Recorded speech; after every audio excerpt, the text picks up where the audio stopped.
para sa lagay ng ating panahon ngayong umaga po ng April 28, 2025. Sa ngayon po ay nananatili pa rin na easterlies ang hangin na umiihi po sa malaking bahagi ng ating bansa, lalo na po sa silangan ng Luzon at Visayas. Habang mayroon pa rin po ang intertropical convergence zone na nag-extend sa may Mindanao at nakapalo po dyan ang banta ng sama ng panahon na ating binabantayan. At simula bukas, gaya ninyong napapansin, ay posible na nalalakas ang sirkulasyon nito at posible na maging bagyo bago po mag-weekend. Kaya patuloy lamang natin nababantayan ang development niyan dahil nananatili pa rin na malaking banta sa ating bansa sa susunod po ng mga araw. Base po sa datos ng ECMWF computer models ay nagbabantayan na mag-landfall sa darating na Huwebes sa may Caraga at Kabisayaan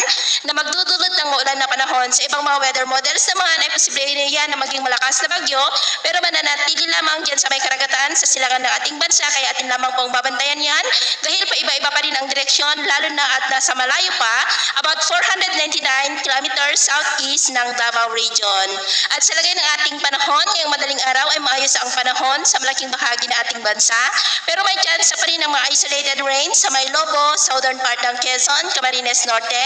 Catanduanes, Marinduque, Romblon, Oriental Mindoro, Northern Palawan, Masbate, Capiz, Bohol, Eastern Samar, Cotabato City, Pagadian, Zamboanga, Holosulu, Davao at Sultan Kudarat. At mamaya po ay sisikat naman ang araw sa malaking bahagi ng ating bansa, pero may chance pa rin ng cloudy skies with isolated rains sa ilang bahagi po ng Lobo sa may Batangas, southern part ng Quezon, Marinduque, Catanduanes, Legazpi, northern part ng Palawan, Capiz, Siargao, Basilan at Holosulu maging sa may Tawi-Tawi. At mamayang hapon po may chance pa rin ng cloudy skies with isolated rains sa may Mimaropa, Bicol Region, Kabisayaan at ilang bahagi ng Mindanao. Kaya mag-ingat po tayo. Ugaliin lamang natin lagi ang magdala ng kahit anong panangga natin sa init ng araw